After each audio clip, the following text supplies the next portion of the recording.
Yo, what's going down, everybody out there in YouTube land? Triple B's is back in the haunted basement studio, and let's get this all lined up. Like some things got knocked around a little bit, but I'm going to talk influencer movie while I'll do some comic book unboxing, and we'll get to that in a little bit. But this movie Influencer just came out on Shudder. Maybe it's been out before. I'm not sure, but I watched it last night, and my computer has been acting up, and so instead of trying to do a whole movie breakdown, we'll just talk a little bit about Influencer. Well, what is this movie about? Well, at the beginning of the movie, you're going to follow this girl named Madison, and she's an influencer, and she takes picture of her food, and she shows her followers, and she has a bunch of followers, and then she gets to try on makeup and stuff like that and sell products, and now she's traveling the world, and she's going on to this trip to Peru. But her boyfriend at the last minute, he canceled. He backed out of it, so she had to go alone. And so while she's at this hotel in Peru, um, she's there for a few days, and she's getting pretty bored, really. She's like, "Man, I'm at the most beautiful place in the world." And yeah, we've been past a minute, so I can swear. She she ends up she goes back to her hotel room one night, and it's been broken into, and it's a fancy nice hotel. It's not like this a hotel room, it's like a cottage, almost like you got almost like a mini apartment. And the safe has been broken into, and her passport's gone, and that's not good, because now she can't fucking leave. And a girl shows up that's at the hotel too, and her name is CW, and she's a traveler, and she said that she never really left. Once she started traveling, she kind of just kept doing it, and she kind of knows the ins and outs of Peru and how to get her passport back. So she helps her get her passport back, but it's going to take 2 weeks. So now this girl's going to be out for a whole month away from her boyfriend, because it's only supposed to be a 2-week trip. And uh and so then they fucking do some exploring and shit. It's fucking pretty fun. Damn, I left my knife upstairs. I think I got a push pin over here. I was supposed to open this beforehand, but I got busy. I don't want that to make a lot of noise. So they're traveling, and CW like takes her to her house, and it's a nice little house, kind of out in the forest, in like the woods almost. And but she has a boat because it's right there on a dock. And so in the next morning, she's going to go ahead and take Cassandra, um, Madison. Sorry, Madison is the influencer. CW is at her house, and so in the morning they're going to go onto a trip. I mean, they go for a while. There's a couple different little fucking boat trips that they have to go on to get to where they're going. You can't get there by fucking land. You have to get there by boat. If you know what I mean. And so she's taking her to this island, and it's fucking this island all by itself, and there's like a cliff on it and a little beach, and she fucking pulls up onto the beach, and it's about 30 minutes into the movie right now. Nothing's really going on. I'm like, is this even a horror movie? Like, what the hell, man? And so they have a campfire, and they're talking and stuff. And Madison, says, "Oh, I haven't been in front of a campfire since I was like in Girl Scouts. And that was a long time ago." She's like, "I used to remember this girl. She used to tell me stories. There were scary stories. I can't remember her name, but she used to always say scary stories. And if she was here, she would say something like, 'You brought me out here, and you would leave me.'" And CW kind of looks through the fire, and then she starts to tell her a scary story. She's like, "I did bring you out here to leave you. And first thing in the morning when you wake up, you're going to realize that I'm gone. And then what good is your phone going to do out here, because there's no service? And there is no shipping vessels that pass by, and you're miles away from land. And what's so funny about this is that you're surrounded by all this water, but you can't drink it. So even if you do find food, you will die of thirst. You will be so dehydrated by the second day, you'll start hallucinating things, thinking things are there, thinking things are real, but they're really not. And I give you 3 to 4 days before you die. I hear dying like this is euphoric. She's like, and nobody will even realize you're gone. Madison's like, well, that's one flaw in your story. There's going to be people knowing that I'm gone. She's like, what? You sell makeup to little girls? You really think they care if you just don't show up anymore? She's like, I can just take your identity and become you. And she's like, oh my God, that would be a blessing. And then she starts dancing. And then the morning comes and CW's smoking her cigarette. CW has like a birthmark on her face right here. It's like black mark. This girl is smoking hot though. And she's smoking her cigarette. And then she gets in her boat and pushes it off. But before that, she grabs Madison's bag and takes it and leaves Madison on the island, like she said in the night story before. So, okay, that's pretty fucking crazy. Where does it go from there, man? That is wow. That was awesome. Awesome, awesome. All right, I'm gonna open this.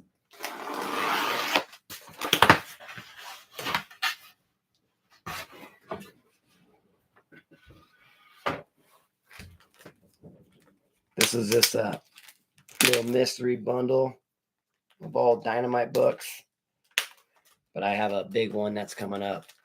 So yeah, that was the opening 30 minutes of Influencer, and she now is what she's doing now is she's copying Madison, and she's using all this AI tools and apps on her computer to make her look like Madison and talk like her, have her same voice.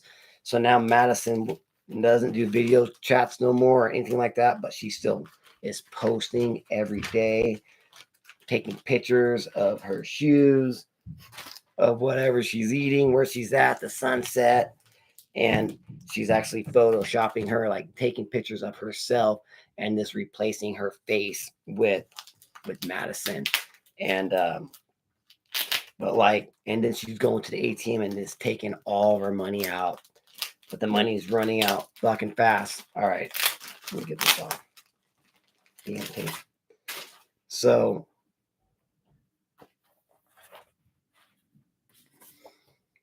we got some Lord of the Jungle. Madison needs a new target and running out of money. And so now, as an audience, we just got to see what I have it up here, what she did to Madison. So CW is like working her scheme. What is she actually doing? Uh, and with the first 30 minutes, like we saw what happened to Madison. We didn't know that CW was behind it. And now we get to see what CW does to her next target. So now we get to see it behind the actual predator's eyes, you would say. And so she picks out this fucking target. It's Jessica. And she's a little bit more harder to convince. But see, the acting of CW is so awesome. Then her name is Cassandra Nald, and she is, I think it might be her first like appearance in a film, and she is absolutely awesome. She kills it. The acting in this movie is great. There's not a bad performance at all. And especially by her, because now that you're knowing that she is the killer and what you got to see how she acted in the first 30 minutes of the movie, and now she's going to act now uh, with Jessica, trying to deceive Jessica. It's such a great performance. Like she does like 4 or 5 different performances in this film, and every one of them is believable. She absolutely knocked it out of the park, and this is more of a thriller slash horror, but like she definitely needs to keep on doing some horror films because she is a great actress. Cassandra Naud, was it Naud? So yeah, Cherish.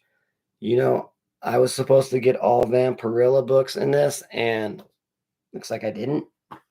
So I will have to tell them. We got a Mad Ball versus Garbage Pail Kids. So and now she's following Jessica down to like a little shop that sells antiques, and she walks in there as she's picking up like this Buddhist statue, and she's like, "It's a fake. I know where we can get one that's real for cheaper. This right down the way."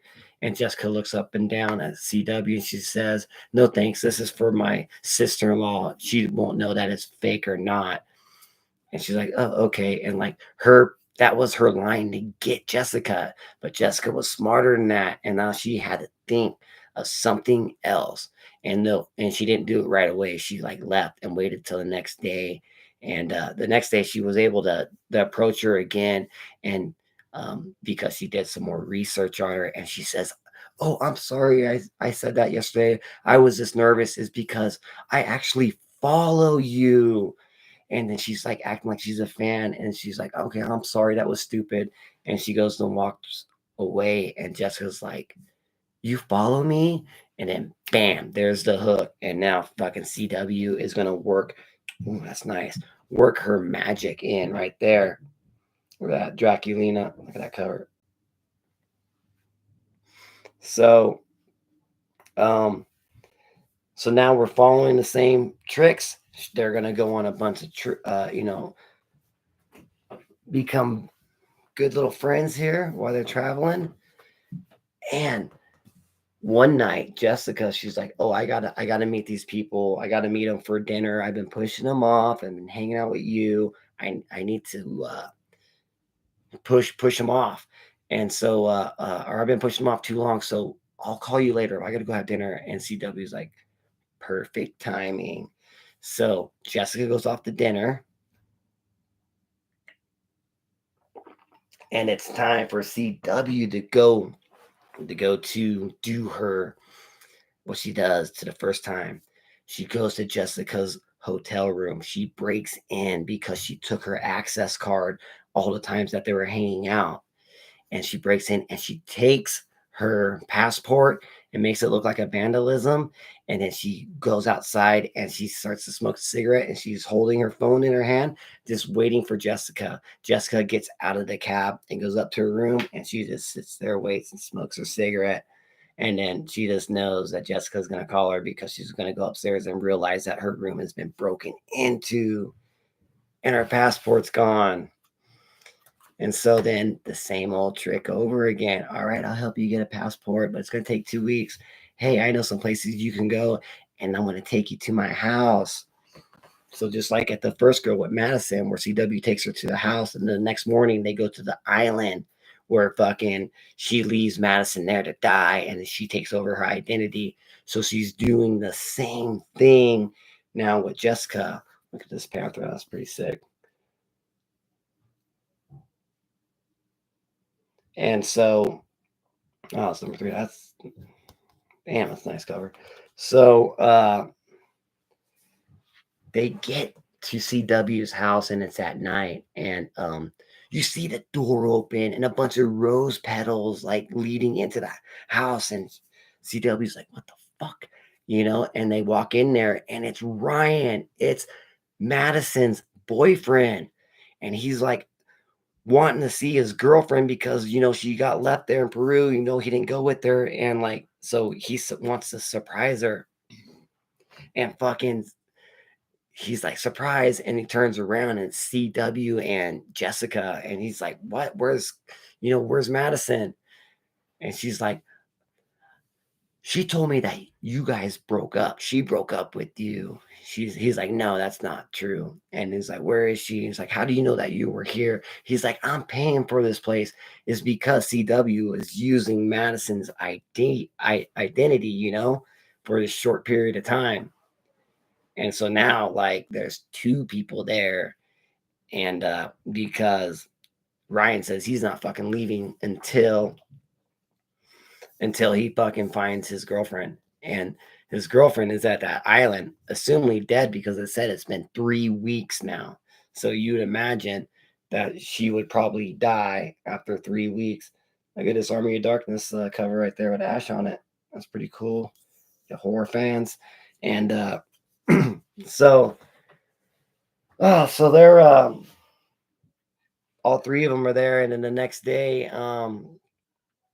Ryan gets up and fucking CW's got this shit on lockdown, man. She's got, Madison's all of her information. She can able to like type and it will sound like Madison. So she calls Ryan and he's like, oh, speak of the devil, finally, and like he thinks it's Madison, but it's really CW fucking talking through the computer and like telling him that, why are you at my house? You need to leave. You weren't invited. We broke up. And he says, like, you can tell me to my face if we're broken up. And he hangs up and then he tells CW, everything's fine. She'll be back soon. And CW's like, fuck, you gotta get this guy out of here. He's fucking everything up. And then right then and there, Jessica walks downstairs and says, okay, I'm ready to go because they're supposed to go out and do some stuff, tourist shit. And CW is like, can I actually wait? Something came up. And then Ryan says, I'll do it with you. And CW looks at him and is like, fuck. No, actually, this can wait, and shuts their laptop. And then they go out and they do some traveling shit. But during that day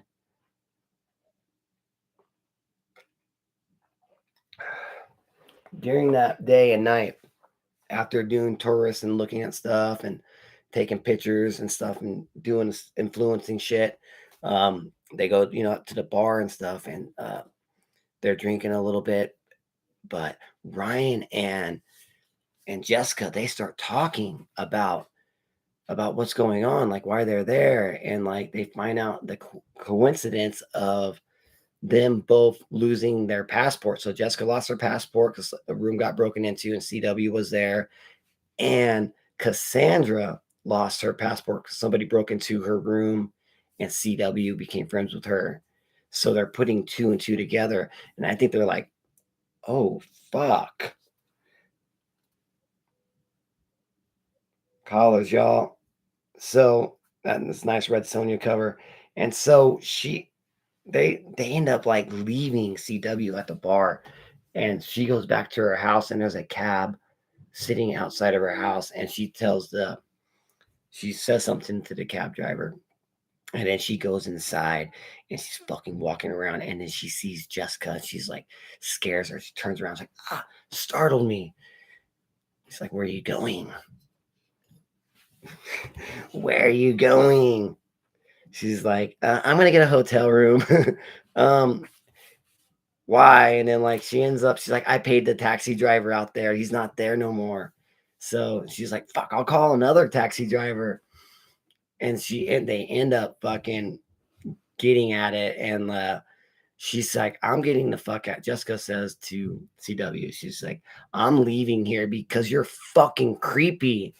And fucking CW, and she walks past CW and like she fucking looks at her and grabs her and smashes her fucking head right into the concrete wall. She falls down on the ground. It's outside by the pool, and she's slowly crawling over to the pool, and her head's like hanging off, and the pool's over here. And CW's got some high heels on. She fucking puts her right at her throat, so the heels is right on her throat. She's like, she's just bitching about, I can't remember everything, but she ends up just boom right down, kills her, and then throws her in a suitcase, one of those ones that you can roll, like with a handle, and it shows her in Jessica fucking curled up, played by Sarah Canning, freaking curled up in that thing and zipped her up, And then she's outside cleaning the blood off from where the pool is. And then she stands up, and all of a sudden, Ryan walks in with a group of people from the bar. It's like, oh fuck. Now she's got to deal with Ryan. And oh man, that's a nice cover. Let's see if that comes up on camera. Pretty good. And so she tells Ryan, "Hey, they gotta leave. They gotta leave." And like he listens to her because like as of now, like I don't know, he just does. He listens to her, and so they all leave. And then the next day, it's just her and him, and she's like, "I need to fucking get rid of him." Samurai and Sonia, that was the last little mystery pack right there, which awesome. Supposed to get all Vampirilla books, but I got those ones, so that's cool. I will talk to them. So the next day, she's like, I gotta get rid of Ryan and fucking and now she is like already copycatting Jessica. So she's copycatting fucking Madison on social media, posting as her, but it's not her. She's collecting the money, and now she's doing it to Jessica, and like fucking Ryan's getting in her fucking way, man. You know, and so she decides that she's gonna roofie him at a bar one night, and like she ends up taking him home, and then she acts like that fucking they have sex, and she takes selfies of him with his phone, and then like posts it on social media. She had excuse me, a condom that she pulled out, but she didn't. She just threw it on the ground. They didn't have sex because he was out, and he wakes up the next morning, and then like she's able to like kick him out and like get him out because of that. But then he starts doing a lot of research on this shit because like he thinks that CW has a fucking issue or problem. Like there's something going on with her, and it's I'll pull that out here in a second. After the movie review. I'm almost done with the movie review. So he does some research, and he's like looking at old pictures and old videos of Madison, and he realizes that like these new posts are from old posts, and like with different this the photo fucking editing in it is different, and it's like different timing, and he's like, oh my god. And one scene he's able to slow it down enough where you can see that it is CW's birthmark on her from her black eye right here. It's kind of like black over like right here all the way up, and in one frame he saws it, so he knows that fucking she is copycatting her, trying to be a doppelganger almost, and so he goes back.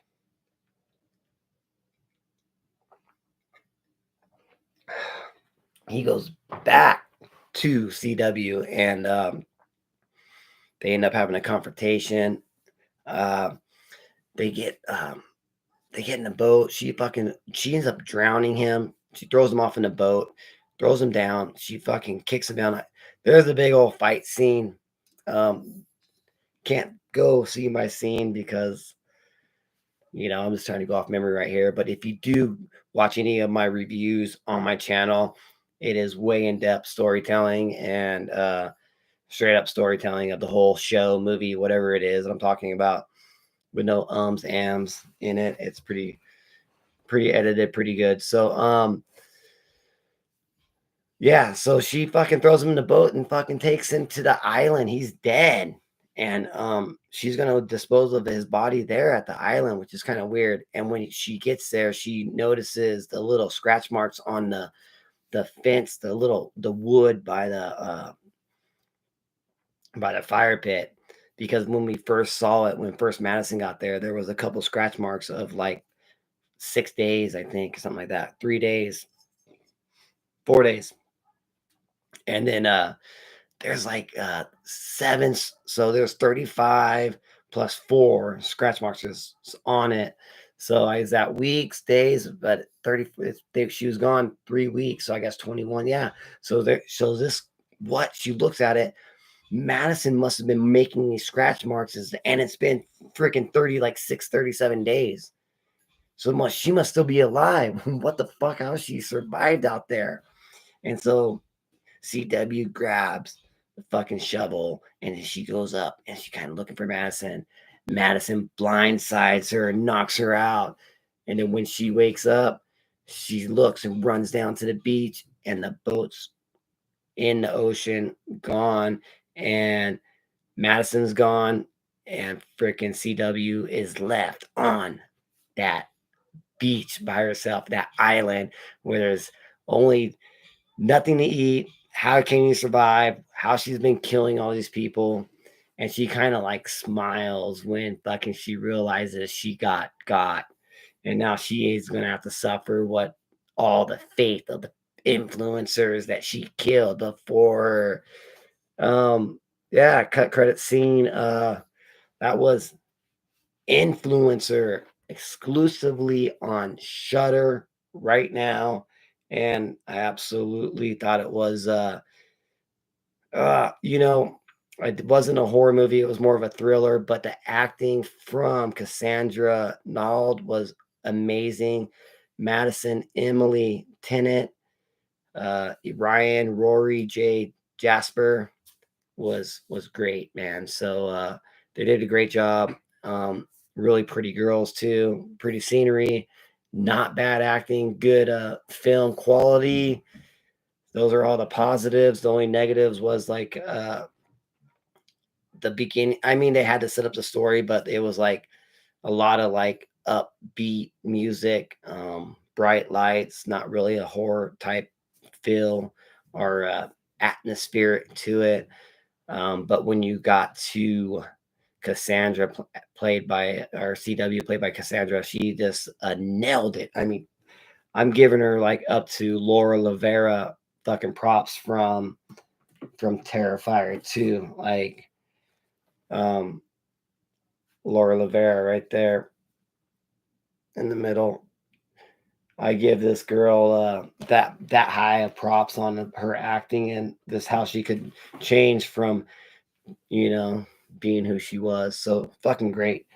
Great movie. I will give it I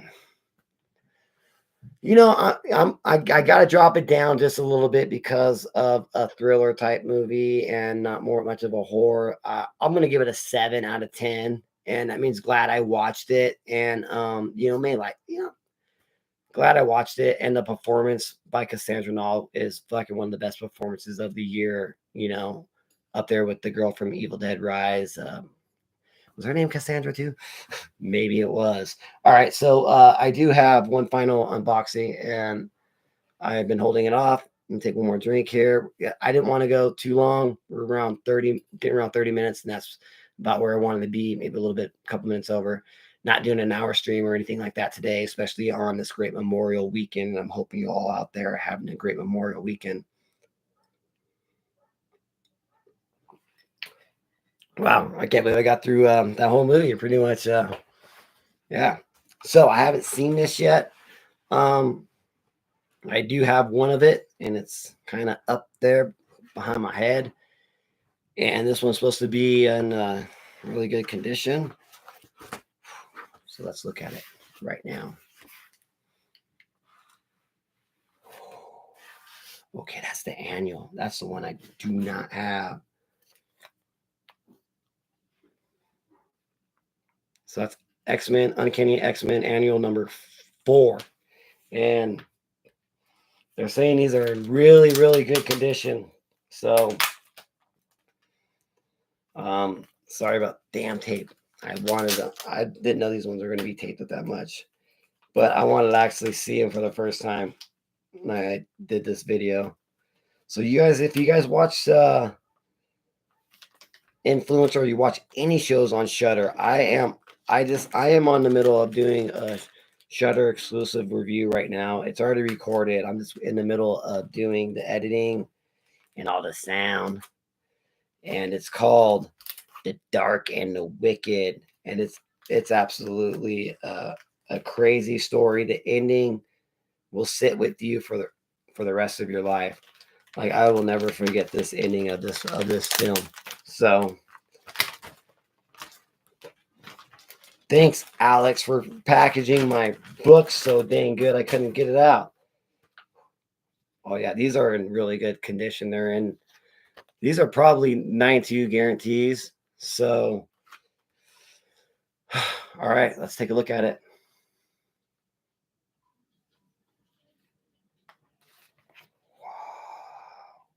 Man, that does look good. Look at that one. That's 212 of Uncanny X-Men.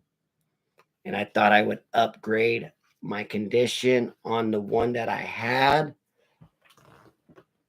And I pulled it out today and I was checking it out. I'm like, you know what? This thing's in pretty fucking good shape. But look at that. The newsstand and the one I just got is the direct edition. So again, man, oh, that is in great condition. And I love this little hard plastic they have them in. Yeah, this is I think I'm gonna send this out to EGS. That's who I like to send my books out to now. I sent one there and I got a great one back. And this one I don't even think need clean and pressed. I think I might just throw that out there. I mean, just by looking at it, that's very conservative at a 9.2. I would say it's most likely a 9. Oh, man, it looks great. I always hope for the 9.8. So thank you all for joining me out in the haunted basement studio on this Memorial weekend. I will have a great fucking narration coming up, a great story. You can just listen to this story that's coming up on my next video called The Dark and the Wicked. It is definitely a great story. It's about 30 minutes long, and I think you will enjoy it. So again, thank you all for watching me here on the rewind and showing up today because yeah, I'll get a lot of views here on the rewind, but you know what? I love all you motherfuckers out there, and you guys keep it whore. Stab that like button with the sub and tell me how much you hate this channel and how much you like it. I don't give a fuck. I love you guys. So Triple B's is out of the haunted basement studio. Laters. Boom. Laters.